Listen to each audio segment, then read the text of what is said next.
record. Yeah, so we're going to go for maybe about an hour and a half, and it's an opportunity to learn about the Empathy Circle process, kind of sort of the overall project. I'll give a presentation for about 15, maybe 20 minutes, have a little Q&A, and then we'll have a introduction on how to do an empathy circle. And we're a small enough group, we can just have a larger empathy circle here just to sort of experience it. And then we'll just do a debrief about it. So maybe we could just start with a short introduction, your name, where you're located, and I'll just, as I mentioned, Edwin Rutch, I'm in the San Francisco Bay Area. James, do you want to? I'm James, I'm in the US. And Natalia? I'm Natalia, I'm in Pune, India. Oh, great. Denise? I'm Denise, calling from Mumbai in India. Thank you. Oh. And Sally? Yeah, I'm in England, in East Kent, island of Thanet, which you've probably not heard of. Oh, welcome. Great. Katrina? Yeah, I'm Katrina. I'm in Bristol in the UK. And Anish? I am Anish and I'm in India, Pune, India. Great. Wow, 3 people from India. It's amazing. I know Pune too. And we're just doing short on Anka. We're just your name, where you're located. Sure. I'm. My name is Anka. I'm located in Brooklyn, New York. Welcome. We're getting a little background noise. My dogs. Oh, yeah. If you could mute, just we're not speaking. Thank you. Okay, so wanted to just set the intention. So in the Empathy Cafe, in the Empathy Circle, we have an intention, which is to create a culture of empathy, and which means that each person can openly express themselves and feel heard and understood to their satisfaction. And we do that in the process called the Empathy Circle, which is with mutual empathic listening. And so next, I wanted to just give you a little bit of an overview of the empathy, just the whole training process, kind of how to get involved in it. And we have 2 people here who have already done it, so I'll be counting on you, Anish and Katrina, to maybe give some feedback on the process, how it was for you. So let me do a screen share here, and we'll just kind of go through this. Some pages. Hopefully you're able, is that coming up? Yeah, okay, cool. So this is our page, sort of our landing Facebook event page. Did all of you come through that, or maybe some people came through Anish, but this is a page here for where you can sign up if you're interested in the facilitation training. There's a little video here. These are actually empathy circles that we did at Berkeley, at UC Berkeley, which is near where I live. And we have this empathy team, and we went to the Sproul Plaza on the campus, and there was a class there that we did empathy circles with them. So you can see one of the trainers is Lou, and in the back here, we have some other trainers, and this is just out on the lawn on the main plaza there, and this is our empathy tent. So we have this tent that we take out to public places here in the Berkeley area. We set up the tent. We offer empathic listening to people. We do empathy circles like on the streets, and we take it to demonstrations, where there's big conflicts with the political left and political right. And we offer listening to both sides, as well as try to get the sides to talk with each other. Sometimes we're more successful than others. And so this is the landing page for kind of getting involved in the training. And it's the sign up page. You can go in you can click on, just that you want to take part. And there's some instructions here on how to take part. This is we just explained that this is a training, we're forming cohorts, and the steps to get involved is step one is you want to join this event. You want to go up and just say joining the event. And then the second thing you want to do is we need to know kind of when most people are available for the trainings. So there's a link here to a calendar for time and date that you're available during the week. And I'm going to open that up because this is, it'll probably be hard to see it because of the size of the screen. But it has, you add your name, your email, and then you can check your time zone. And then you can see when you can put when you have available, Monday, Tuesday, Wednesday, and the times that you have. And we're looking to see when the groups, when most people have available. And it tends to be Pacific time 10, actually this time that you just came right now, it seems when most people have available for taking the training. And, but we, hope to have trainings at different times. So, hopefully we'll have some trainings that put together some cohorts for times like, more convenient to Australia, etc. So, that was it. Oh, and then the third thing to do is review the Empathy Circle Facilitator Training process. So there's a link here, and it takes you to our website for the Empathy Circle website. And this is a resource for just all kinds of information about the Empathy Circle process. We have information about, what is the circle, why participate, how to empathy circles, and then there's a link on facilitator training. And this gives more info as well, about the training, what the empathy circle is. And then a quote by Carl Rogers, who is really what this work is based on. He is a well-known clinical psychiatrist, and he's considered to be one of the top, maybe 5 clinical therapists in the world, in history. And he actually developed this empathic listening process, and he used it within the client therapy sort of relationship. And what we're doing with this process is actually using it in small groups. So we're taking it out of the clinical, client therapist relationship and just bringing it into having, just more constructive human dialogue and connection. And so anyway, that's why I put the quote there, because it's kind of a real founder of that we're kind of basing a lot of our work on. So to take part in the training, you'll want to review this website, sort of get familiar, because it just has a lot of resources that you can check out.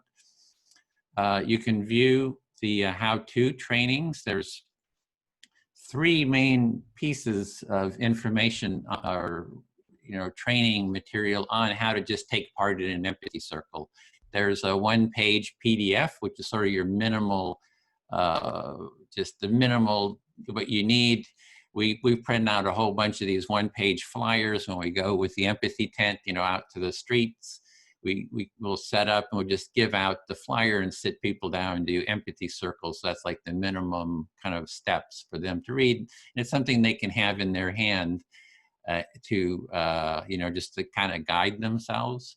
And then there's a 9-minute video on for how to take part. And then there's this more in-depth 25-minute video.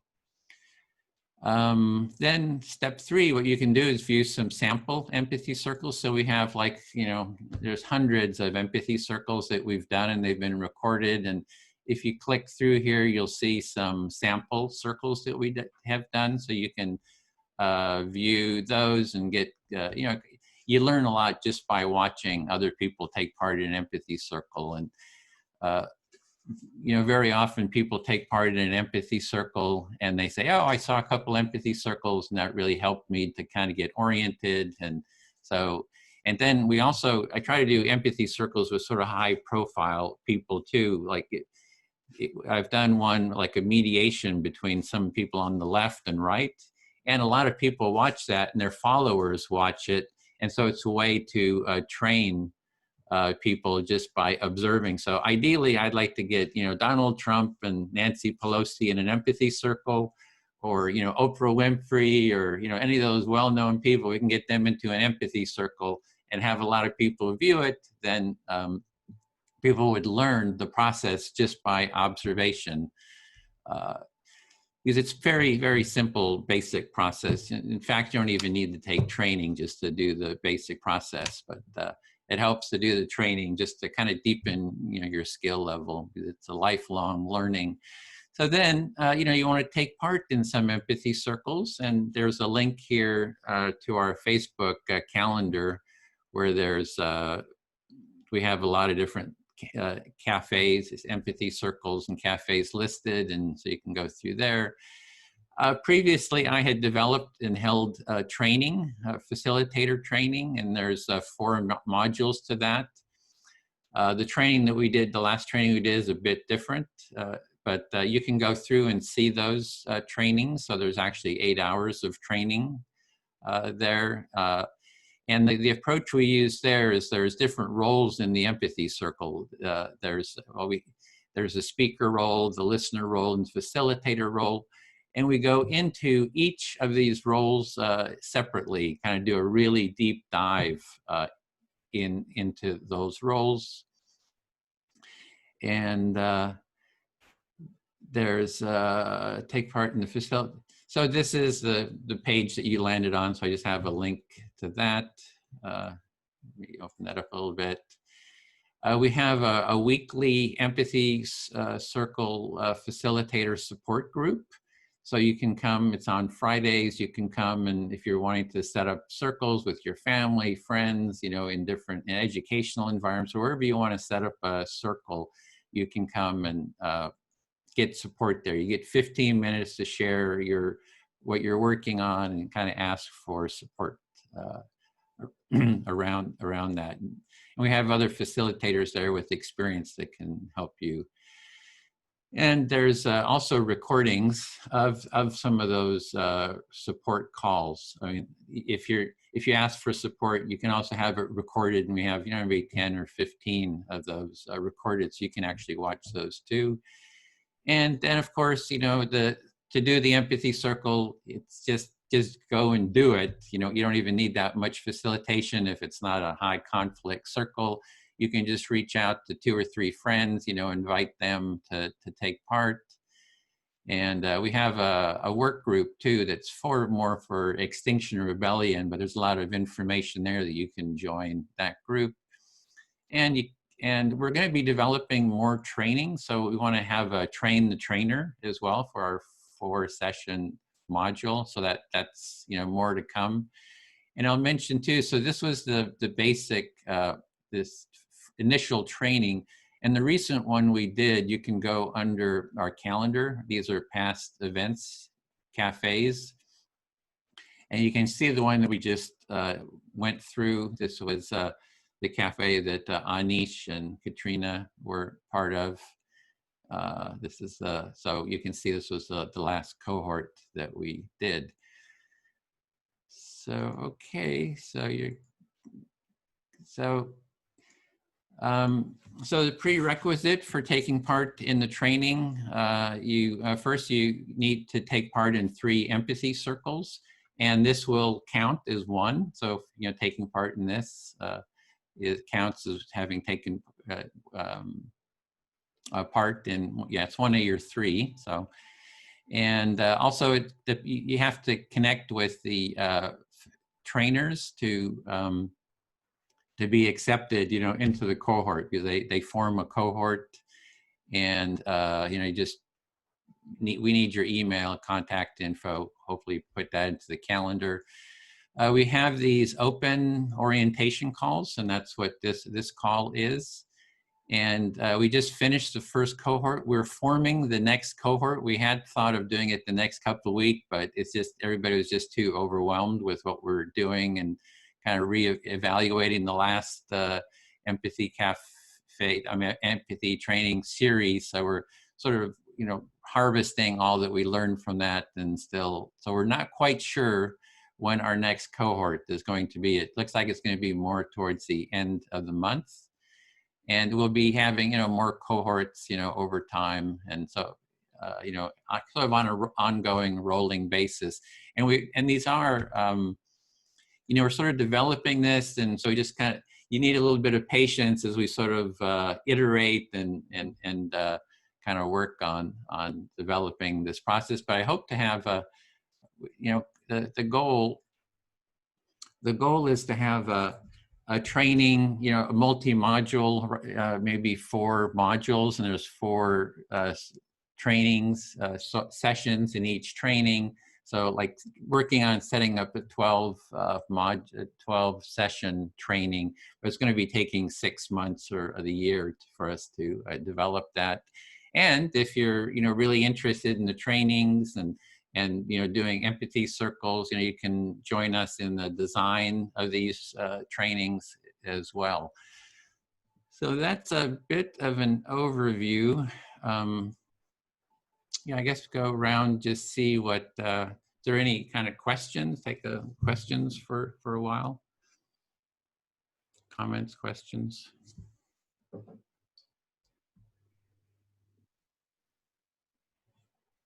Hope it wasn't too overwhelming. That was a lot of just screenshots, and, you know, we'd like to have had a slideshow or, you know, to make it a little bit more accessible. But anyway, Sally, yeah. Yeah, I just was interested in what kind of situations you've applied this training to, because obviously there's so many different areas you could take it to. Are there any particular ones that have worked very well? I'm also interested whether there's been anything happening that's specifically connected to COVID. Yeah, those 2 questions. Great. Yeah, it's been a wide variety of applications. So the way I came to sort of creating this empathy circle process was there's a lot of different processes out there, everything from, you know, therapy to conflict mediation to things like processes like nonviolent communication or human-centered design or motivational interviewing. I mean, the list goes on and on, all the different practices. And it seemed to me that the core part was this empathic listening, this active listening is like a core skill. And this is like a simple way of, you know, of practicing and applying it. And I've applied it in, you know, we've used it for personal support. You know, you're just needing to talk with people and wanting a sense of feeling heard. So we have used it, you know, quite a bit for just personal support. There's, we had a series on the COVID. When COVID came out, it was like Empathy Cafe to share your concerns about COVID. You know, just what's on your mind or heart or feelings or what's going on for you around COVID. We did an extensive series on the political left and right. So we tried to bring people from the political left and right together in these empathy cafes. And that worked quite well. We've had topics like abortion, you know, which are pretty heated, and, you know, people get pretty triggered on topics like that. But, you know, if people follow the process and the rules, you just start seeing stuff that you wouldn't hear, you know, normally. We've done the empathy tent where, you know, we've had like women talking about, you know, conservatives and liberals talking about gun control, and it's a big thing here in America. And when you have those dialogues, you start seeing nuances, you get more understanding, plus you have a feeling of, oh, the other person's actually listening to me instead of just shouting over me or whatever. And does that lead to other things happening, other groups forming, that kind of thing? Partly the reason I'm asking is because I am actually a trained counsellor, although I don't do any counselling. I've just started, literally just started last week. mentoring locally, because there's a lot of social deprivation around here, and yeah, I think it's really necessary to do. But I suppose what I'm kind of interested in is where it goes from there. I mean, obviously it's a really important thing to do, and I'm a great believer in the whole business of empathy, and I have obviously done that in counselling. But I'm just wondering where if you have an intention for it to go on further. Well, the overall intention that I have is to build a culture of empathy, that I would like empathy to be a primary social value within society. And it's, you know, Barack Obama said we have an empathy deficit, and, you know, I would agree with that there's a shortage of empathy in society. So, you know, it's like, this is like one tool to be working towards spreading empathy in the world. So that's like a pretty big intention. Yeah, James? I would just like to move that we move on to the empathy circle. I'd like to just have a few more questions, and then we can do the circle. So, and everybody will get heard in the circle. So it's part of this is sort of this meet and greet. So thanks, James. So yeah, just to finish that comment is that Carl Rogers says that when you see yourself, you change. Right? When you can see yourself as who you are, you change. So it does change us. And then we go into society or whatever, and we're a changed person. So there is a change there.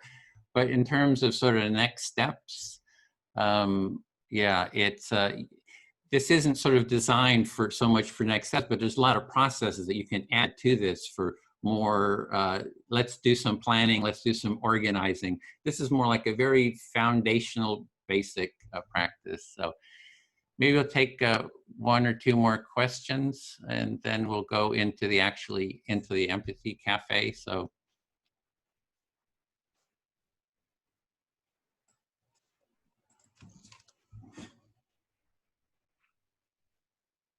okay, if there's no more, does everyone know how to do the process, or would you like a little orientation on that? Just, I know several of the people who would like an orientation on the process. Okay, 1, 2, 3. Okay. So there is those introductory videos. I could show it or just give an explanation. Maybe I'll just give a shorter explanation. So yeah. So, and I don't do all this talking. You can see James is impatient to get into the empathy circle. In a typical empathy cafe, we just give we might have a short presentation, and then we get into the circle process, pretty quickly. So, so the process is first there's going to be a speaker. One person is a speaker. They're going to select who they speak to, and you can speak on the topic that's at hand. And our topic is, why would you like to be an empathy circle facilitator? Or you can speak about anything that you would like to, really talk about. It's really up to you. You can also, talk about, questions that you have, and they might get surfaced and, talked about in the group. So you speak to the person and you share a little bit, a couple ideas, maybe for half a minute or a minute. And then you pause, and then the listener who you selected is going to reflect back their understanding of what you have said.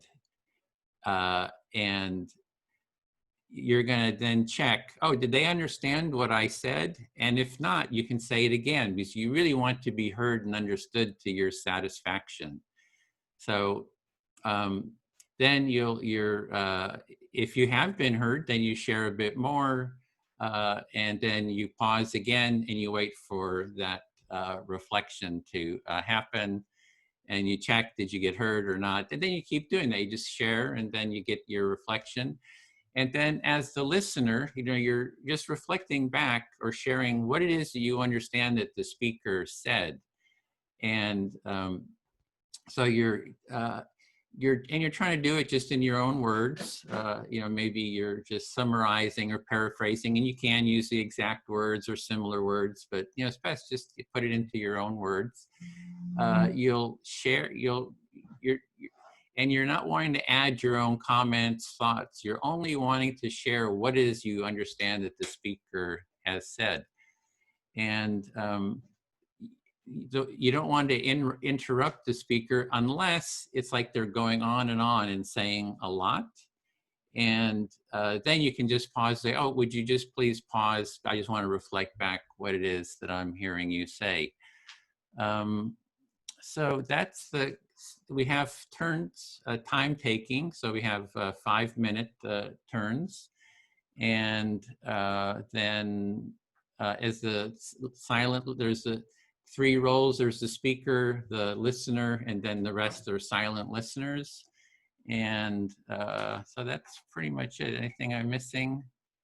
Anish or Katrina, in part of the training, we actually practice presenting this. So Katrina, did I miss something? Yeah. The person who spoke then chooses, they choose somebody to listen, and the person who's listening then chooses somebody else to listen to them. Right. So, and so it just kind of goes around, and I think this is going to be a little larger circle. So maybe we'll just do all of us in the circle. Usually we the circle is good for ideally, 3 to, 6 people, maybe 7.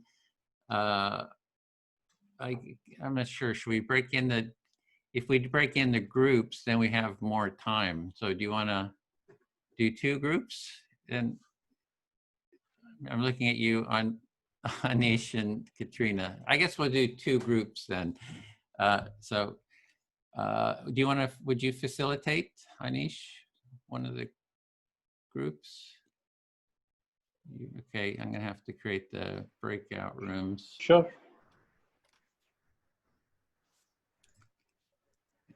And sorry. I have a request to be in a group with Natalia, Denise, and Anish since I'm in conflict with them.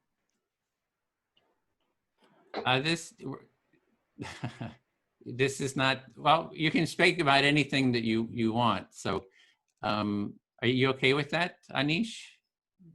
So I'm okay to be in a group with James, whichever group it is, but I would really like Natalia and Denise to experience the circle, how it is done, because they plan to start their own circles. And I don't know if that will be focusing only on the process or it will get into conflict. Because right. They should answer for themselves. Right, because this isn't, you're free to speak about anything that you would like to in the circle, but it's not kind of like designed to really hold like deep conflict. So what I'm going to do then, but it's good. This could be a good, circle to have. So maybe what we'll do is Anish, you and I and James will be in a circle, and I don't know if anybody else wants to be in that, and then the rest, maybe Katrina, you would facilitate the other one. Okay. Okay, cool. We got to create in James, and that is one of the powers of the empathy circle, is to deal with conflict. It's a good process for that. So anybody else want to be in the circle with Anish and James? Yes, please. You do? Okay, cool. And Denise, Natalia, Sally. All right, so we'll have 2 circles. Katrina will facilitate one, I'll facilitate the other. We'll have 5-minute turns, and we're gonna go for 1 hour, so yeah. And then would you call us back in? Yeah, I'll bring you all back into the full group, and then we'll do a debrief. So here we go. See you in the rooms.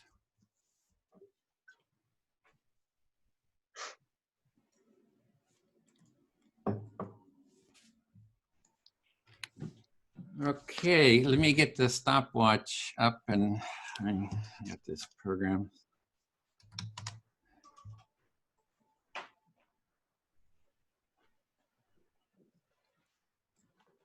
we're going to do 5-minute turns. I'm going to set that, and I also got to open up the breakout rooms just to monitor because I got to do the tech too. So cool. Okay, so who'd like to start and who would like to speak to? So you can always speak to me just to model it. I'm glad to model the process. Okay, Anish? Yeah, I could start. Okay. Okay. Listening.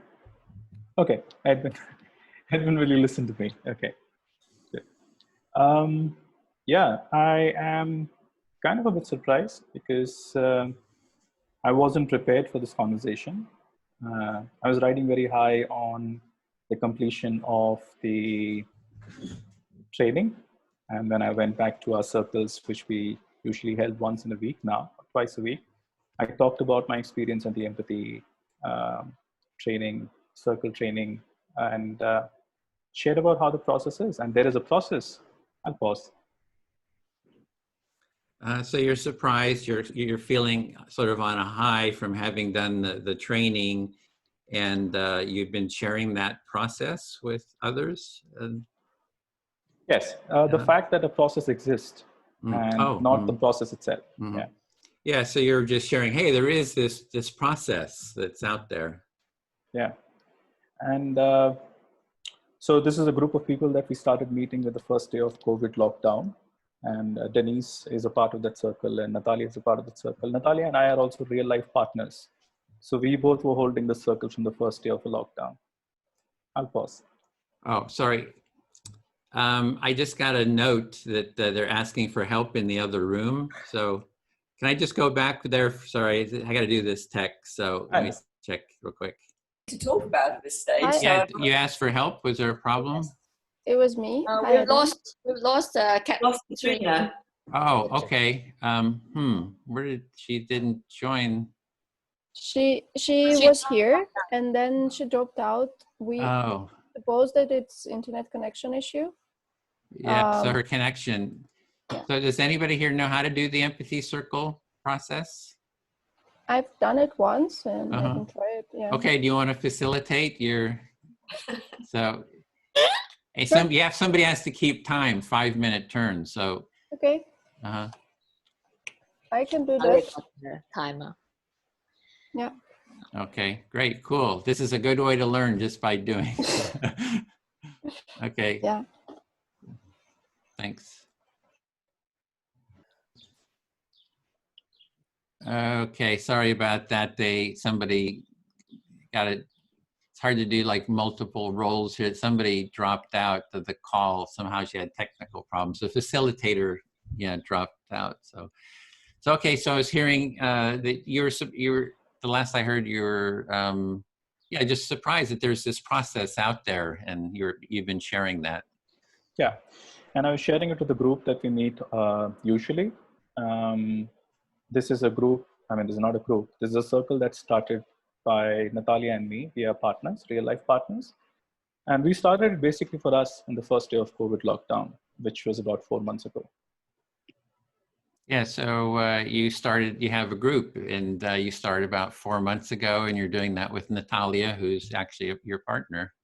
Yeah, and now it is a group. Earlier, it was nobody. It was just the two of us sending out invitations saying, if you want to speak to someone because of COVID and because of difficult situation, please come meet us on Zoom every day at 6:30. We will be here.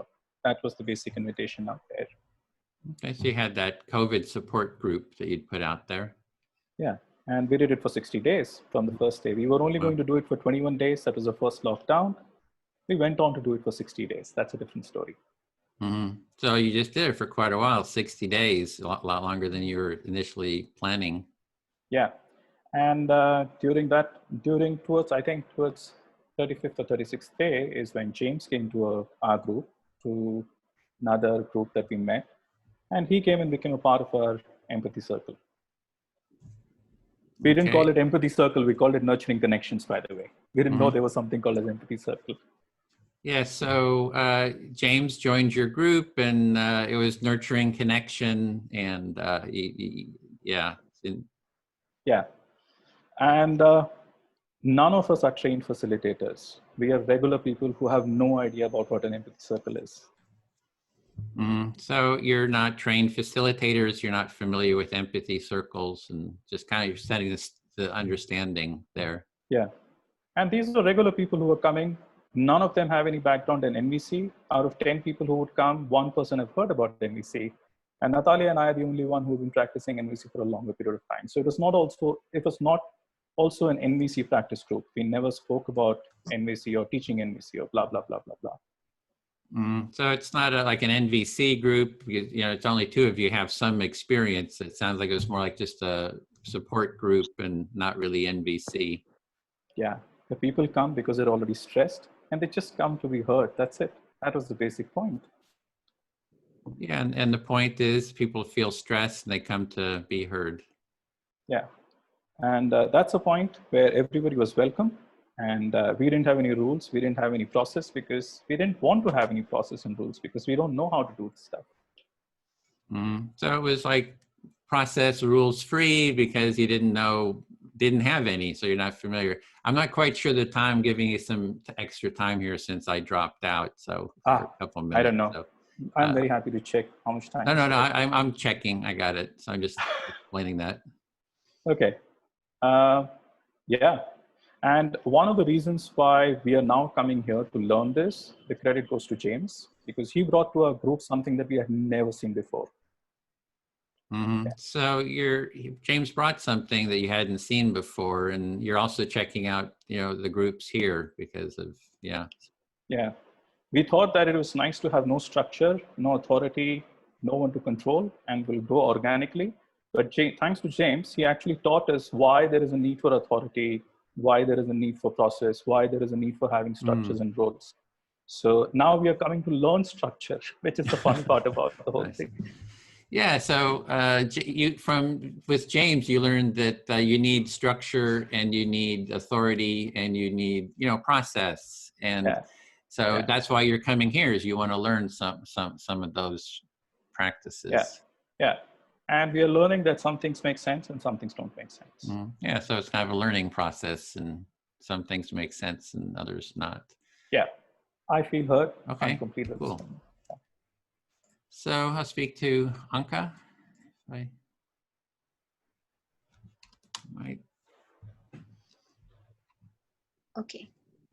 Okay, so I hadn't planned for this to be sort of a conflict resolution, issue. I mean, it kind of raises the bar in terms of sort of expectations, but if everybody's happy with it, then that's good. Okay, so I'm hearing there are some unexpected changes in the way things are usually run, but you're open to it and looking forward to seeing how it plays out. Yeah, so this isn't the topic here is not, hey, we got a conflict over here and we're going to work on it. The topic is, what is your experience with, what question, why do you want to be a facilitator? And, what questions do you have about it? But anything else that's alive for you. So if this is alive for people, so much the better, something that's kind of real. So that's fine. So I take it you see the value in having this be a space where people feel very safe to share. Yeah, whether they feel safe or not, I don't know. Sorry. That's another question. It's what's alive for people. Whether they're safe, I don't know. Right. You just want to reflect that back? You don't necessarily think they might, whether or not they feel safe is a different question, but you want them to open up and have the space to do so. But and what Anisha is talking about is important, that structure. If I look into my body, I can feel kind of free flowing sort of energy, but I also feel sort of a sense of structure and organization. So those are sort of 2 parts. And the empathy circle is sort of like a minimal viable process, it seems to me. It's sort of like a minimal structure just to kind of hold things together. And so you recognize there are aspects of yourself that are free flowing and non-structured, and there are elements of you and the way you see yourself and feel inside your body that are very structured. And so this empathy circle is a way to you see the value in structure, and this is a way to provide structure to something so otherwise unstructured, I suppose, as empathy. Exactly.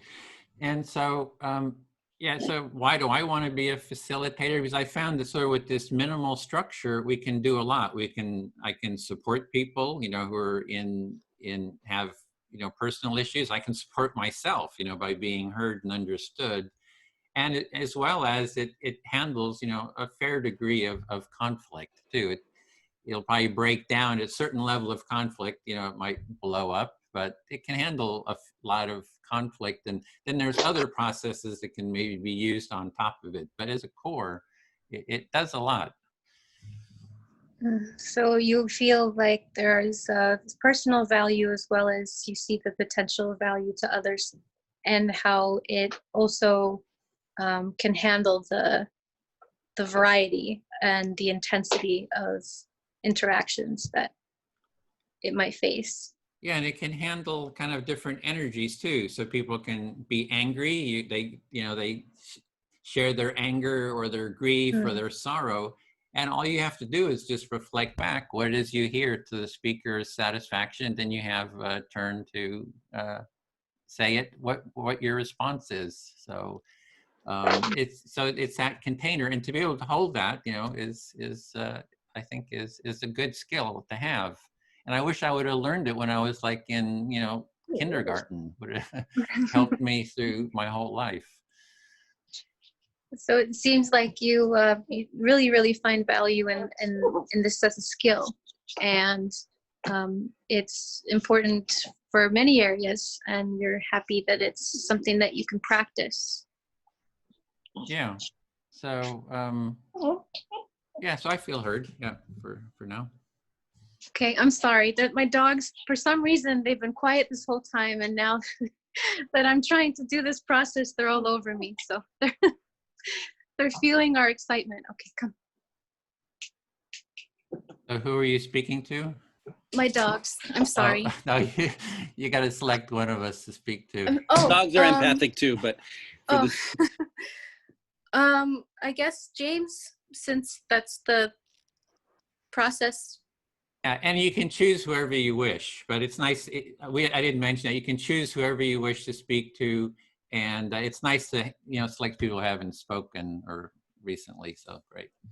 Okay, thank you. So I'm definitely new to this. This is my first time, and I'm really excited to see what it's about. I'm not sure if I'm supposed to be sharing some of my background or anything, but I'm really grateful for this opportunity. I think this is really interesting, and I hope I can add to the energy and learn a lot from this. Yeah, you're completely new to the Empathy Circle process.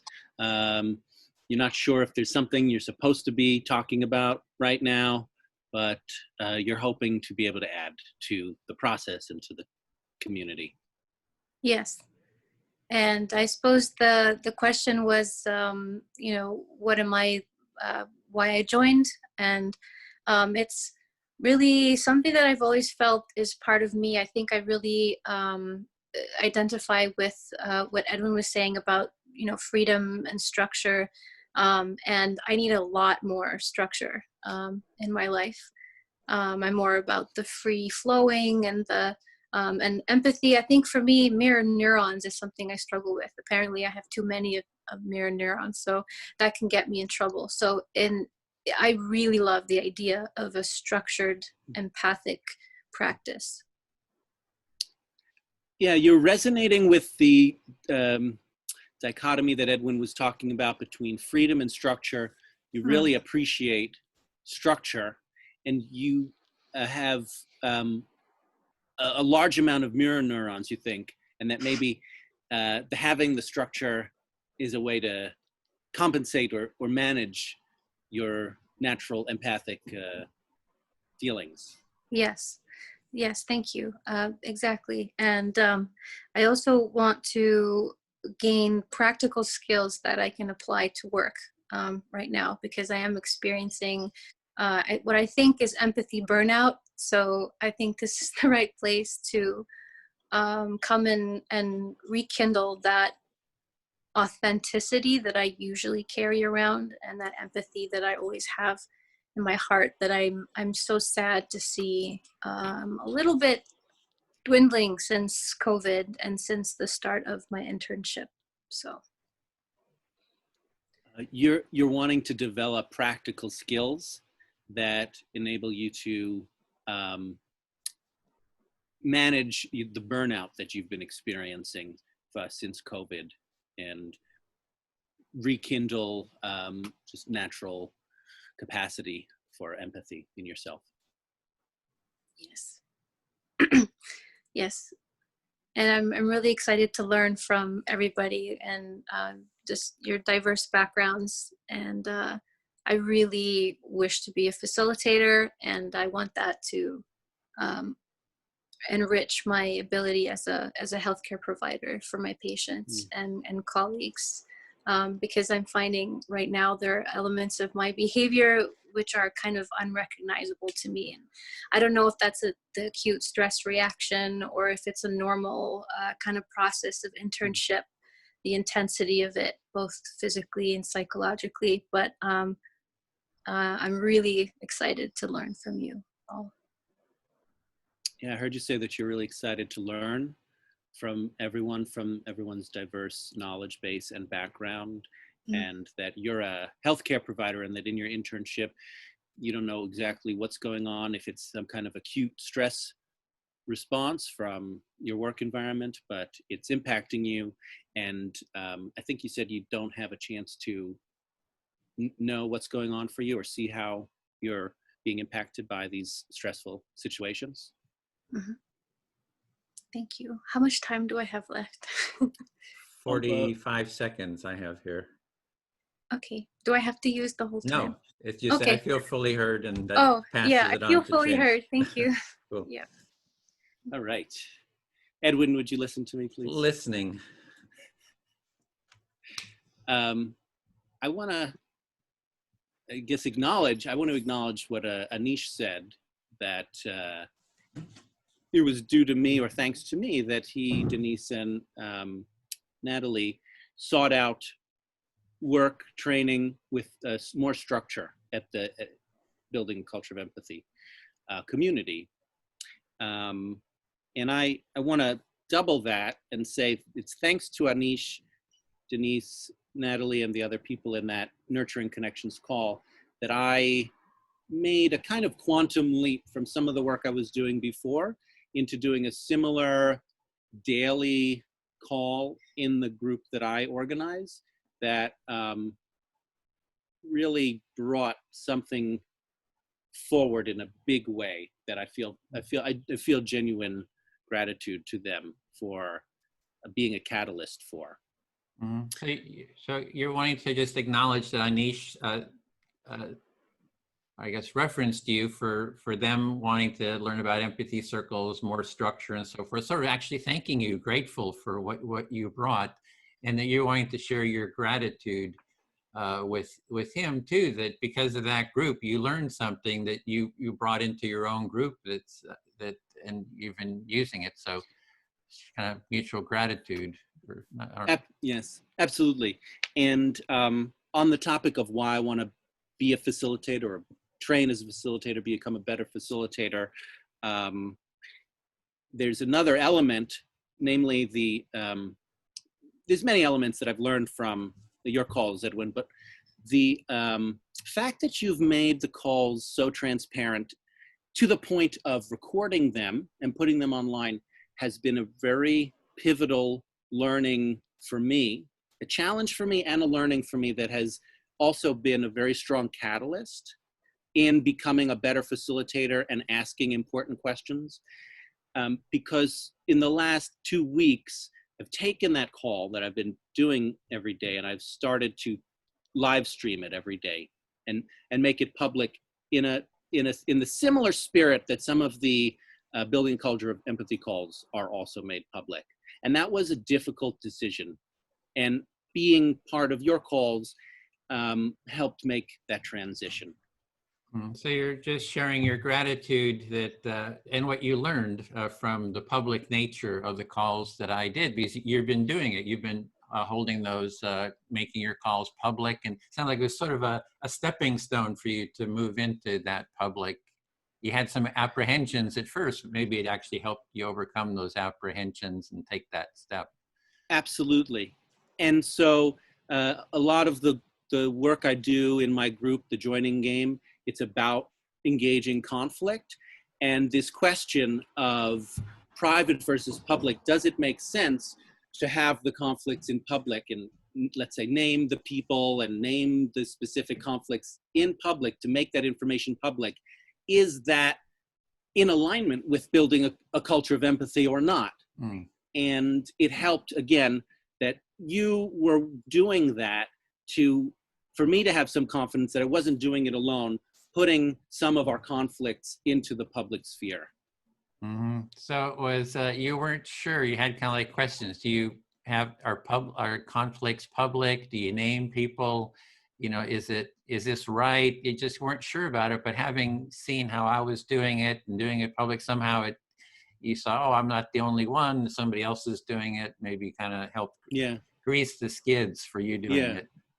So I want to be transparent and say, I was, by the Building Culture of Empathy facilitators, or a few of the facilitators, I was asked not to participate in the trainings. And there was some accusations made about me, both privately and publicly, about me and my person, and in general, me being a difficult person. And so there's been a question for me, what is the best way to engage with the leadership here and with conflict in general, both bringing the fullness and authenticity of the conflict, engaging the fullness of the conflict, while also respecting as best as possible the parties to the conflict. It's in a number of ways, but in this element of transparency and making it public. Mm-hmm. Okay, that was 5 minutes, but so you're really looking at there's a conflict or an issue with some of the trainers not wanting you to be part of it, saying, you know, there's kind of conversations going on, and you're just thinking, what is, how much to make that public? It looks like you wanted, what are the next steps for you, and then how to make it public, how to kind of take the next steps, and you're kind of looking at that. Thank you, Edwin. I feel fully heard. Speak to Anish. Yes. Let me hit the start time button. In terms of facilitating open, in terms of a culture of empathy, an ideal culture of empathy to me is about openness, right? Society, everybody is open. It's like, it's sort of transparent. You're just sharing, and that's sort of like, I would see that as sort of an ideal culture, a principle of a culture of empathy. Yeah. So for you, one of the core values of a culture of empathy is openness and transparency. And, we're afraid to put things out in public because we're going to get, who knows what the hell is going to happen, right? I mean, it's in some countries, it's going to be, you're going to get you killed, literally, possibly. So, and then other people have different tolerance levels and so forth. And so it's tough. I can't say you have to be open. It's kind of like the Congress, and you can take the fifth. If you don't want to be open, don't be open. So I'm trying to navigate that myself. It's like, but I do see that as sort of an ideal. Is that would be what a culture of empathy is, and it's what it is with your friends. When you're with friends that you're empathic with, you're just open. Yeah. So while the value of openness and transparency is very ideal for culture of empathy, as per you also acknowledge or recognize that openness and transparency comes with its own stakes. Sometimes the stakes are so high that it can be quite challenging to have that openness and transparency, like losing their life or being a threat. And yet you're trying to navigate and find a way, how do you bring openness and transparency and build a culture of empathy while holding it for true? And there's, I don't know, for some reason this is coming up, you say, oh, you know, you got to be vulnerable and so forth. In a culture of empathy, you wouldn't be vulnerable because you're vulnerable if you're worried that people are going to hurt you in some way, right? Mm. Anyway, that part is kind of been interesting to me. So you're not even with your friends, we're open and transparent. We're not even feeling vulnerable because we have trust, I guess. So I guess that's another aspect of a culture of empathy, that we trust each other, you know, to basically to hear each other. Yeah. And then you bring back the example of being with friends. Being with friends means that there is openness and transparency, and there's no threat of not being vulnerable, not being inauthentic. We are our authentic self with our friends. And that's how you kind of draw a parallel with the culture of empathy. That can we create a situation like that where we can just be ourselves without feeling threatened? Right, and it's often good friends. Not all friends are like that. It's like those are pretty special, you know, friends. That yeah, and you want to ensure that you specify the fact that good friends and not all friends, with friends with whom you can really be open. Yeah, so that's what I do. Strive for, and it's not easy, you know, for the openness to get everybody on board. It's a, you know, the culture of empathy. It's not like, hey, it's a clear, you know, free way to do a culture of empathy. I mean, it's like, it's a windy, rocky, you know, body littered, going through graveyards, you know, road. But there's sort of that vision out there somewhere. And I know that vision is there because I feel bits and pieces of it, you know. Yeah. So what I hear is that you have a vision which is very clear, that the culture of empathy, one of the core ideals is openness and transparency. And even though the vision is clear for you, you know that the path is not very easy, because the path has so many hurdles and roadblocks, which comes from their own cultural, local practices, which we still need to navigate and find that path through. And and it's, so it is a challenge, but it's like, it's having the intention. That's why I set the intention. I find it helpful to set the intention as a facilitator. You know, we're working towards a culture of empathy. Maybe there should be a disclaimer, like we're not always there, but we come back to the intention. And the empathy circle, you know, if we can follow these basic rules here, I do think it creates a stepping stone, you know, in that direction. It's sort of like the first step, but it's a big step, and that's pretty, Yeah, so what I'm hearing is that, yes, you recognize the value of openness and transparency, and you know that the path is not easy, and you know that it has not happened yet, and yet you're striving for it because you feel that each small step you could take in that direction is one step closer to that vision. And the empathy circle is one of those. And the empathy circle, this process is one of the steps towards that mission. Yeah, feel heard. Thanks. Yeah. Yeah. James, will you listen to me? Yes, happily. Yeah. Wow, I'm so celebrating what Edwin is saying right now, because it's bringing so many questions into my head more than answers.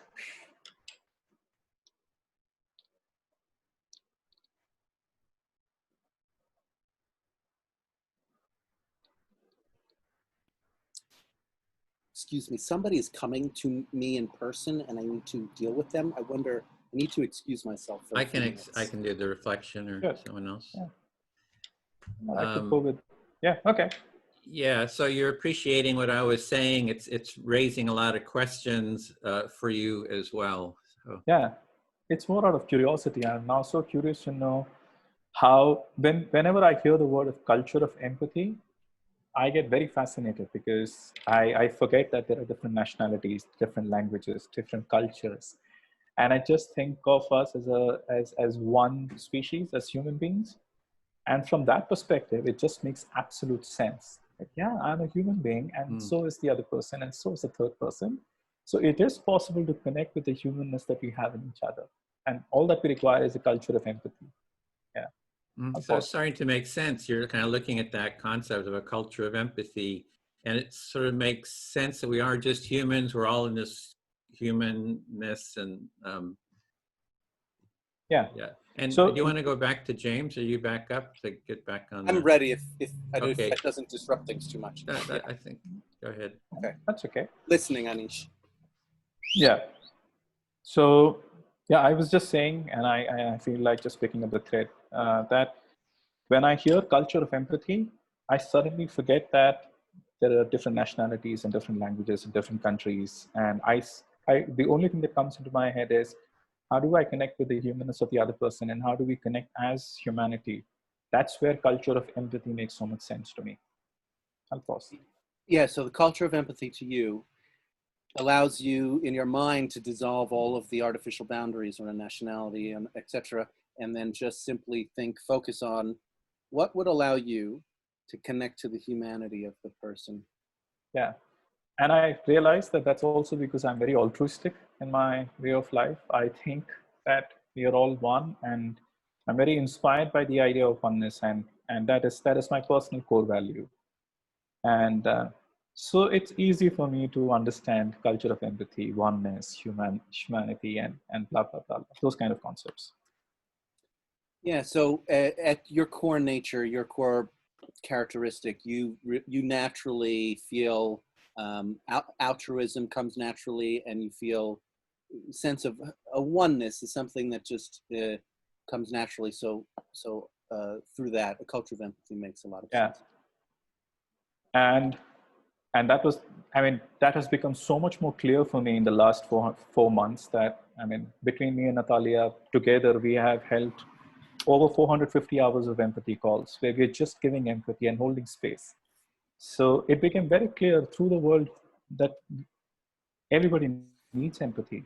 And sometimes some people need more than others. Now the question is, how do I prepare myself, and how do I bring myself to their presence? Pause. Yeah, so in the last couple of months, you and Natalia, you've been doing these empathy calls for hundreds of hours of just engaging and listening.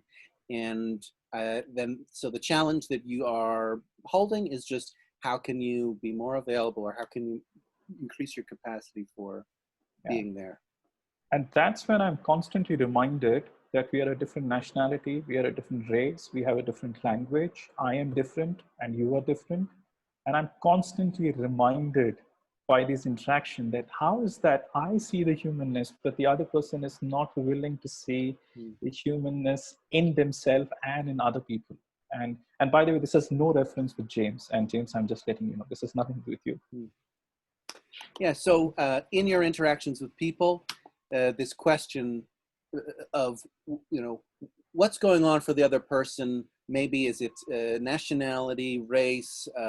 What difference is making it difficult for them not to see humanity in the same way that you are? And it's not about me personally. It's just, this is a universal challenge you're facing.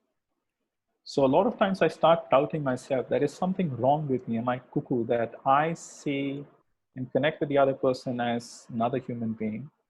And yet the other person has so many labels for me and for the person next to them.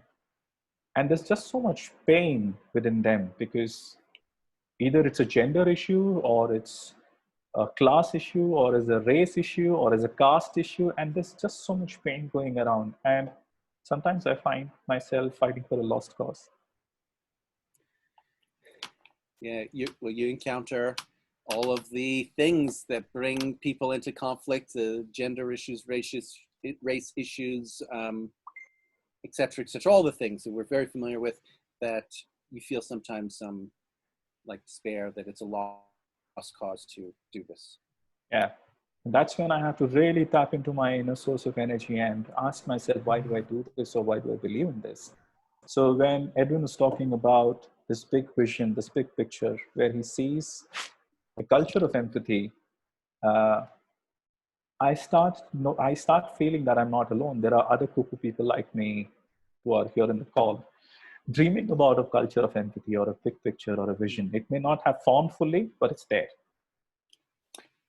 Yeah, so this is where, when you feel in that place of despair, you're connecting to that vision that you have, the vision that you hear Edwin speaking about, and then entering here, being with other people who share that vision for that culture that you want to be a part of and build.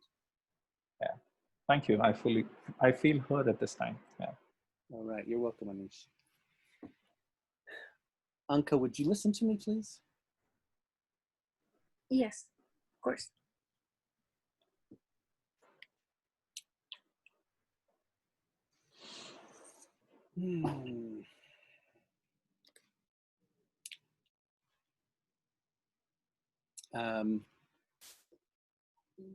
Almost everywhere that I go, I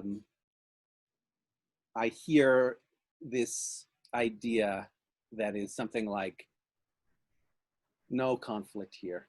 Conflict is bad. We don't want it. We don't have energy, space, emotional capacity for it. Sorry, we're closed for conflict. Seems like you encounter no conflict zones everywhere, and that's something you've noticed. Yeah, and for me, part of the culture of empathy that I want to build and agree with is this something like giving people choice about what they do and what they don't do.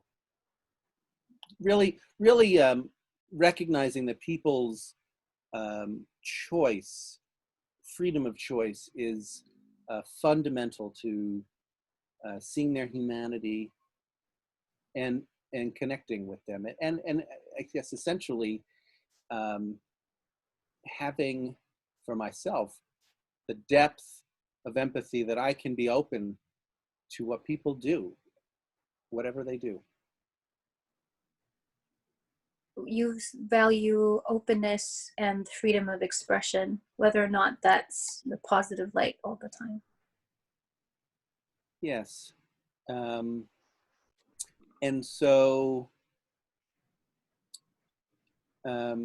somehow I run into a difficulty, which is then as someone who wants to engage with conflict, and places are not open to hosting conflict, by de facto, they're not open to hosting me. I become, it seems, personally excluded, but actually what's happening is, at a systemic level, conflict, or a certain level of conflict is, at least, is being, it doesn't have a landing pad.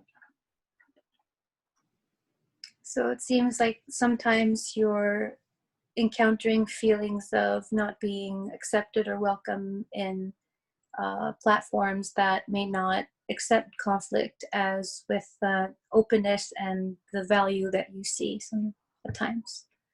Yeah, I want to correct it just a little bit, which is to say that it is tempting to think that I'm the one being excluded, but actually, when I look more closely, it doesn't have anything to do with me at all personally.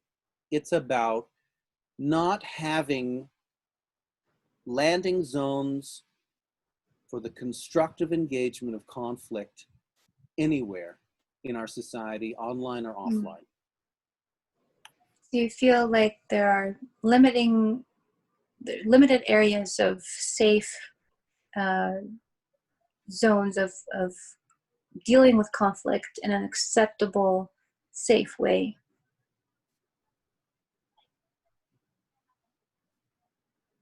I didn't say safe. Safety, I know. I keep saying that. It's okay. Yeah, it's okay. It's a common misunderstanding. So what I like about Edwin's project, and everyone's who's involved, you know, it's not just Edwin's project, or otherwise I don't want to be involved. This project that we're all engaged in, the building culture of empathy, is, like Edwin said, we are not there, and we're all doing it imperfectly. But we have some guidelines, some arrows to creating these places, and it is, when done successfully, you do begin to see places for conflict to be engaged they begin to open up. And I see that, I've been seeing that consistently within the empathy circles that are happening multiple times a week. And so that gives me a lot of hope and motivation to participate. So while you recognize that we're not exactly where we want to be ideally with this process, you see there's hope in that we allow for conflict in a healthy way. Yes, I feel fully heard. Thank you. Okay, is it my turn? Edwin, would you please listen? Mm-hmm. Listening. Okay. I'm seeing a lot of interesting patterns already, a lot of dichotomies between freedom and form and openness and vulnerability, private and public, and I find it very fascinating. Something I've encountered recently is I've been facing this whole issue of professionalism at work, and I find that there's a level of inauthenticity there, and perhaps resistance to conflict as well, or at least the way that I've grown up. My culture is very passionate and very verbal, and yelling is kind of like a acceptable thing, not the negative insulting way, but it's just that fiery elevated volume kind of passion, yet even when I try to contain the way that I communicate, there's always that underlying intensity and emotion. And I really, really think it's fascinating to have a platform that can contain conflict, like James was saying, in a healthy way. And then if we can exercise how to do that in a constructive light, I'm on board for that as well. Kind of like that. So your work environment, first you were seeing a lot of dichotomies between all these different values and so forth.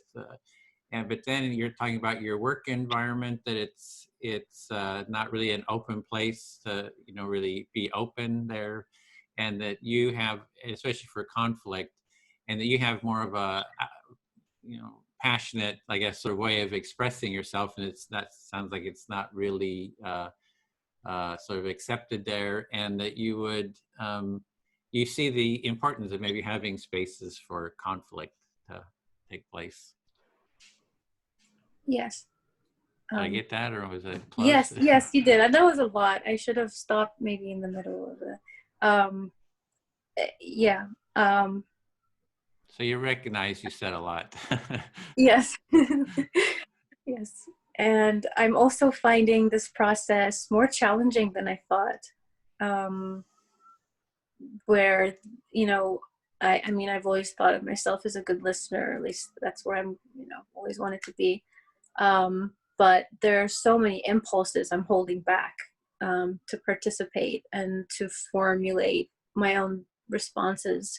And it's so interesting to feel the balance between observing the process and being aware of my own tendencies. Mm-hmm. So you're just noticing your own self, your own tendencies, what's kind of up for you, and also the process. And it sounds like maybe there's more that you'd really want to be saying, or if you could. I'm not sure if I was hearing that. I mean, I'm really engaged, and I really enjoy this, and I can't wait to see it unfold. It looks like this is not a simple process. It is not an easy process. It is definitely tip of the iceberg type stuff, which really excites me as a professional. So. Mm-hmm. So you're saying that this is not really real easy, that this is like the tip here that we're doing, and you're excited as a professional to be learning about this. And yes, and I'm actually relieved. The reason why I volunteered to be part of this group was because I heard the term conflict, and I really appreciate that there's acceptance of that, and the way that was dealt with was very humane, you know. And I think there's, again, with the mirror neuron thing, when there's even mention of conflict or this underlying kind of like boiling to the surface, I get this tension in my stomach, and I didn't get it this time. So I felt like there really is an acceptance of a wide variety of emotional experiences here. So when you heard that this was going to be around conflict, you volunteered to kind of take part because you want to kind of check that out, and then you usually when you get around conflict, there's sort of a pit in the middle in your stomach, and you didn't really have that here. It seemed kind of a bit amiable, and so Yes. yeah. Yes, with a tiny little tweak in that. Mm-hmm. I guess when you say it like that, it's like I'm attracted to conflict. Well, I guess sort of, and also just, you know, that again, that it gives me an idea of that spectrum, and that just the tolerance of such a wider variety, not just empathy. It's not just empathy for positivity, it's also for everything. Mm-hmm. Yeah, that. so it's appreciating empathy, not just for positivity, but for the full spectrum of human experience. Yes. Yeah. I feel fully heard. Thank you. Okay, Anish. Okay. Yes. Yeah. So talking about the pit in your stomach, sometimes I do have a pit with James. Like, oh, it's going to be conflict. I thought, oh, I got a pit in my stomach, because sometimes James kind of like lashes out, like he did in that one circle. It's like, yeah, oh, fuck you all, and you know, and all that kind of stuff. And you know, it's yeah. So that gives me a little bit of a pit in my stomach, because I don't know quite what to expect. Yeah. Yeah, so what I'm hearing is sometimes it is uncomfortable for you when you see behaviors where somebody is really charged up. In this case, you said James, there was a certain behavior which really brings up knots in your stomach. Sometimes it is. And when you heard that today was going to be a conflict, you had the same emotion. Yeah. To begin with. In the circle itself, I feel really, you know, quite good, because I just find that the container itself, if anybody can say what they want, right? So I'm good with that. I do have concerns that, oh, there's going to be all this energy, and people who are new to the process, you know, if they're not kind of like prepared for it, I kind of think about, you know, what's going to be their experience. They're going to be, oh my God, this is, but yeah, I don't know. But those are just some kind of thoughts that go on for me, you know, around the conflict. Yeah. So when it comes to a circle, you're pretty okay, because you kind of have faith in the structure of how the circle goes.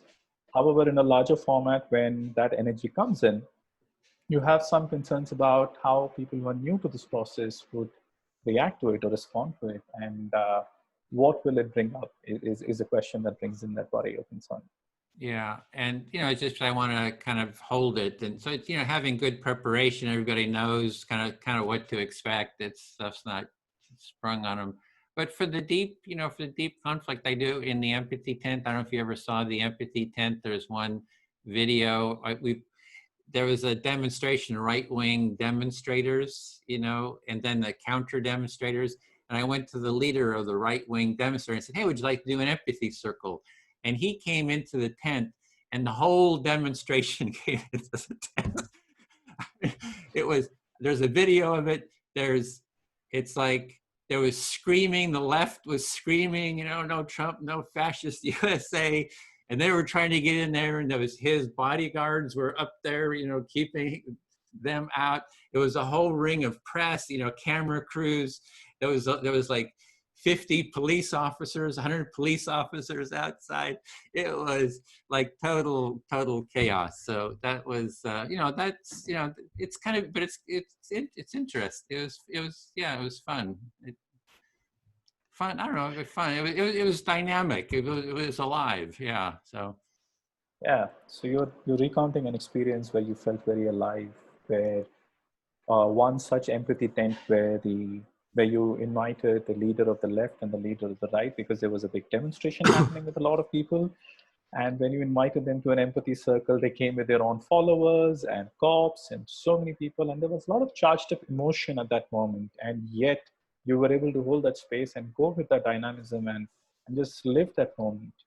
And Yeah. it was with ease for you. I mean, that's what I heard. Well, it was stressful, you know. Okay, it was Stressful. I don't stressful. want to say it's ease, but you know, you kind of learn and grow, and you know, Okay.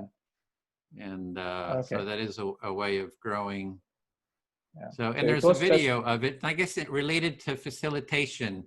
You know, there's the basic empathy circle. Everyone is, you know, just talking, maybe personal support. There's low level of stress. It says the stress kind of rises as the facilitation skills sort of need to, and the grounding need to, you know, go up with it. So not everybody can hold those circles. So with the very basic, you know, facilitation, you can do a lot, and hopefully people can grow. I thought people could kind of just through, if they just keep doing it enough, that you can grow in facilitation skills of how to hold the circle. Yeah. And you're saying that though that situation was stressful, it was a learning curve for you, and you feel that there is a way to learn how to be a facilitator and hold really complex issues. And the starting point could be a listening circle where you start learning how to hold circles, and then you can grow on, pick up new skills, go on, hold complex issues and challenges. Yeah. And just one last piece is I have seen that James was doing those recordings. I did want to watch them. I was glad that they were recorded. And I saw that sounded like they were live streamed. And I would like to do that here too, the live stream, but my computer resources would kind of gag. So I do like, yeah, it was kind of learning too, you know, how to do the live stream. I think that's kind of cool. Yeah, and there is this appreciation for what James is doing right now, where he is holding these circles and he's doing live stream, and that brings up an idea to you or an intention to you that you would like to do it. And at this moment, you also acknowledge that your computer hardware system is not capable of doing that for you. Yeah, I feel heard. So one more round, I think, before we go back. So if you want to take that 5 minutes. And just one round? Just one, you just speak, and Okay. then we'll be closing after that. Okay, Yeah. great. So I had something in my mind, but I don't think I'm going to bring it now towards the end of the circle, because that would have probably gone a couple of more rounds. Yeah. Who do you want to speak to, Anish? I'm just thinking if I want to speak. Oh. Yeah, at this moment, I mean, okay. Anta, could you listen to me, please? Okay. Yeah, I think what I really liked again about the last round of circle, because I heard everyone speak, is one thing that is very clear for me is that while you're holding a space, no matter what space is it, whether it's a basic empathy circle, whether they are restorative circles, or whether they are any other form of circle, there's a certain amount of skill that is required to hold these spaces. I'll pause. You recognize there's a certain amount of skill, and that's reflected in that's needed for the wide variety of expressions in this circle. Yes. And I was just thinking about how James was appreciating the listening circles and empathy circles here. And then I was listening to what happened at your workplace. And then I heard Edwin talk about going from basic level to advanced level. And I cannot stop thinking and thanking the importance of having the requisite skills to hold these spaces. I'm just re-emphasizing on that point again. The skills are extremely important to hold spaces where you're calling people to share. Yes, you're again reinforcing with the different examples given by everybody here today how important it is to recognize that there's a certain level of skills involved, a wide variety of skills involved here to hold And I think space. it also, yes. And I also think that when I come to a space and I want to bring something to that space, I also want to come with self-responsibility, because I just can't expect the circle to hold that space for me. I also have to hold myself in that space. The given example right now is, I really wanted to bring the conflict that I keep hearing James is having with me. And I'm super confused because in our one-on-one conversation, I never hear conflict. I hear, in fact, mutual admiration that we have. We had a call last week. And I was waiting that we'll be in a one-on-one conversation. We finally got the chance. I mean, universe sometimes conspires. And that entire thought was that probably now it will come up, probably now it will come up. But that entire conversation was admiration. So I really get confused when I keep hearing conflict, but I hear admiration or acknowledgement at least, not admiration. Maybe that's a too big a word. I'll pause. So yeah, you're recognizing that there's an element, there's an appreciation for the space being held in these circles, and at the same time there's a level of responsibility and ownership of what we bring forth. And for example, you had hesitated to bring forth, especially now towards the end of the circle, the conflict that has been brought up by James a few times about that he might have with you.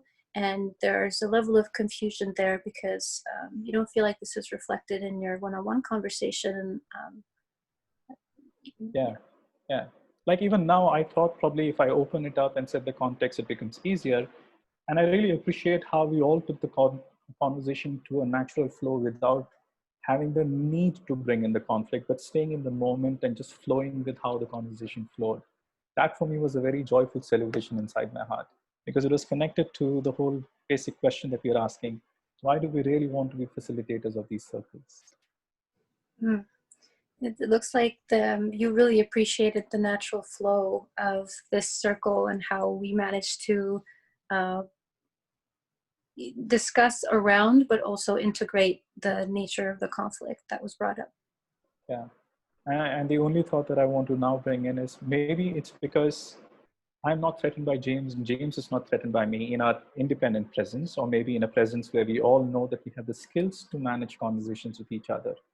And now when I reflect back on every single time I've heard about this conflict, I have seen that there is a variety of people out there, and all of them may have different triggers for that thought. So maybe it's not necessarily personal. Now I'm making an assumption here, but these are the thoughts and questions that are going in my head. That is it because we have different skills and we are able to listen to each other differently, and we are able to work with the knots in our tummy, because I'm pretty sure even someone who's getting angry has knots in the stomach, and who's getting scared has knots in the stomach. At the end, the idea is how we can really come with that fear and still be open and present to each other. And you recognize the variety and triggers and skills and emotions and what we bring forth. And at the same time that you really appreciate the way that we've brought it together and been able to share despite that. And in spite of that, even though you're not threatened by one another and beyond your individual conflicts, or, it might not be something personal, it's just the variety that we see in humanity. Yeah, and I just want to emphasize, but these are my stories. This is my version of how I see it. It may be very different for James or anyone else, but this is how I am seeing the world at this moment. Just want to acknowledge that. Yes, you recognize this is your own very personal and individual view of reality. And you hold the understanding that everyone has their own. Yeah, thank you so much. I feel fully heard at this moment. Okay, cool. Then thanks everyone. I'm gonna close the room. We're all heading back. Thanks everyone. Thank you. Thank you. Thank you.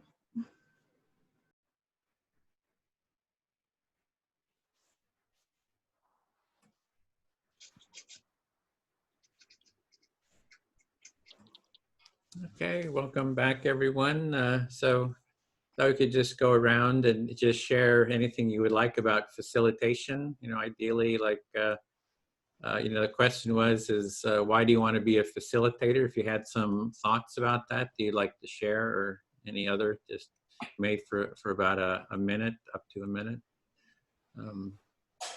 Anyone want to go first? Feel inspired to go first? I'll go first. I'll call on people. Okay, James.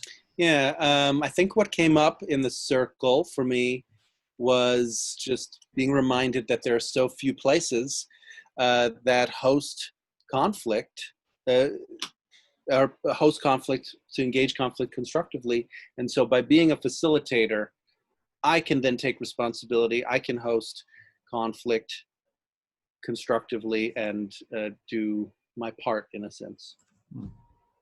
Great. Okay. Anyone else want to go? I'll go. All right, Anka. As somebody who just joined, I just want to say how incredible that was. Just an hour. I'm blown away, really, and I have so much respect for just the process, even at the beginning, and everyone that's engaging in this. I think it's very powerful. Yeah. Any thoughts on being a facilitator?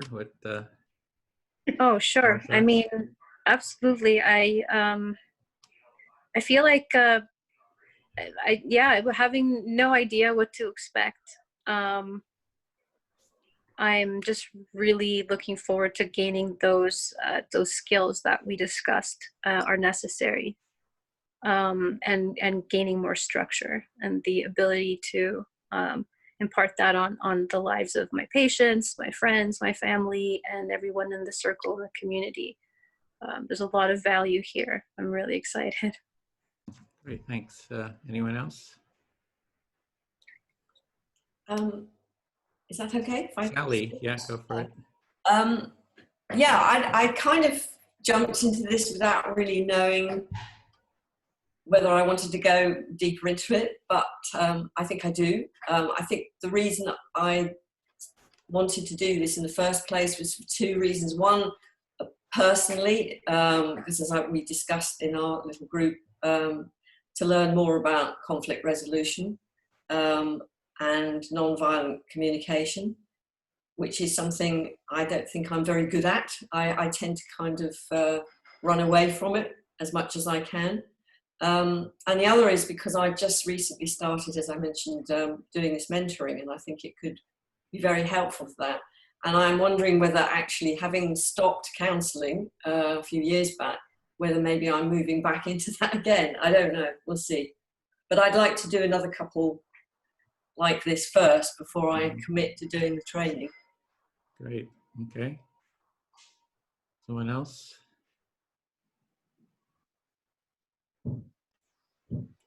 I can go. Yeah. Mm-hmm. Yeah.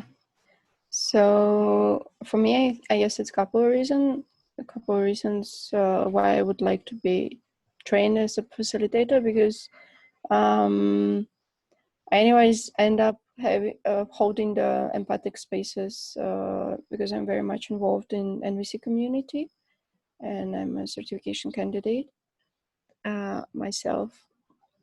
And sometimes the spaces are necessary. Yeah, and it gives me a lot of joy to hold these spaces. That's the first reason. And the second one is that I'm also active member of Moscow practice group in NVC, and I see myself as this kind of bridge between English-speaking community and Russian-speaking community, and there are not so many of these bridges. So I would love to gain the skill and then bring it to Russian-speaking NVC group. Okay. Maybe I just add there that this is not NVC. NVC has a different set of premises, being around everybody's going for their own needs. So the premise here is we want to build a culture of empathy. And so they actually both start from the work of Carl Rogers, but there's a little bit of a different framing and sort of intention behind it. But there's a lot of overlap, definitely. Yeah, so Denise, so ready? Yeah, I'll say a few words. I actually already hold space anyway, online and offline, mainly facilitating women. And I definitely understand everyone needs a space like this, whether they admit it or not, and whether they are aware of it or not. And I would really like for everyone to know that they can go to it anytime. I already run it, but then it's always to know, it's good to know more different ways to do things and see what aligned with you and what serve you with your own group. And yeah, so I would love the opportunities to just see what how this group choose to practice, how to facilitate, and see how it will work, how what I can bring into my circle. And yeah, it's slightly different, a lot of structure. Very structured. Yeah, I definitely see the benefit of it, because I'm extreme flow. That's the problem also. I mean, there's no, it's nice to have the balance, and the participant might have different needs as well. So I understand the benefit out of it. And so yeah, let's see.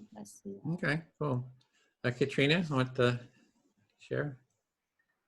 So yeah, so we had a bit of a glitch to start with. I completely lost my connection. So I kind of got back into the circle when it had started, which sort of threw me a little bit, especially as this was the first time that I'd been facilitating.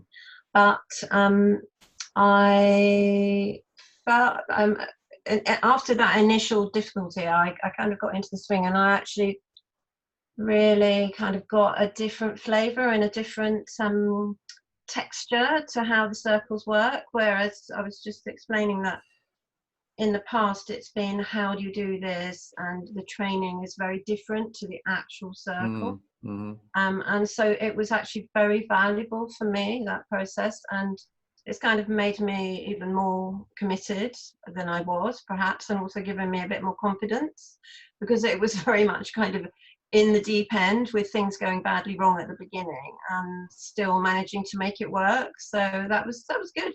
It was very good for me, and I appreciate it. Thank you. Yeah, that's part of facilitating online, is all kinds of technical issues that can happen as part of the facilitation. So the steps going forward, like we had sort of a plan for the facilitation that with the trainers, with Anish, and that Katrina had taken part in. We're still, it seems like this was kind of overwhelming right now with a lot of kind of stuff. So we're sort of postponing that. It'll be more towards the end of the month. But next week at this same time, we'll do this again. So if you want to take part in the training, you need to take part in at least 3 of the empathy circles. You know, you can do that on Friday. We have one on the culture of empathy. If you're part of Extinction Rebellion, there's one on Saturday, and then there's other ones around. So you'll, before taking the training, you could come, this will count as 1. If you come next week, that'll be 2. And if you take like a Friday group or something, that would be 3. So that would sort of meet that requirement, because we do want people to have experienced the empathy circle before, moving on to facilitation. But, there's the 1-page, this is the 1-page instructions, which is on the website. And this is all you need to facilitate an empathy circle. It's like, take that, share it with a couple friends, say, let's do this, and you're ready to go. I mean, that's kind of like that's it. But it's just the training is just kind of going deeper, practicing, dealing with higher levels of conflict, more stress, etc., like that, dealing with problems and organization and things like that. So yeah, so I hope you'll join me next week again, and hope to see you Friday too.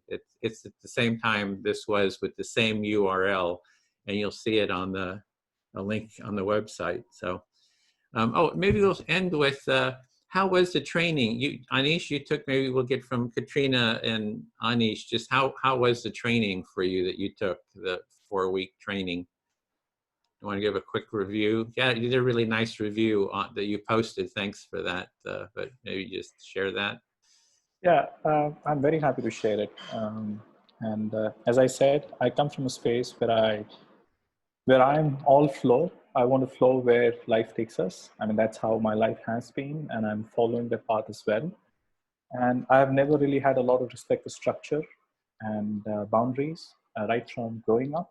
So it has a lot of pain attached to me. And also when there are people taking positions of power.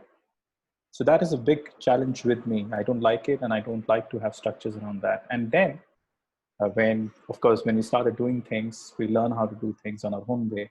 Coming to this structured form of listening was very challenging for me because it was too structured. But what was nice was that the structure was actually enabling the flow. And the other thing about the role of the authority was that even if you're a facilitator who's holding the space, you're also an active listener and speaker when the process comes. You're not saying there saying, okay, I'm just here to watch. So that kind of made it felt so easy on me that it's not about authority, it's about playing a role. Mm-hmm. And I am all for roles than designation. Sometimes we play a role so seriously that we decide to, or we start thinking of it as an entity. So for me, coming back to this place, the structured form of communication was a delight to experience that empathy can happen through a structured format. So that was my real celebration. Okay, This is my so personal takeaway. yeah, so that was, you got a lot then out of the training and a lot of those kind of insights. So, oh, great. Yeah. And it's good to get it recorded here. We have it on recording too.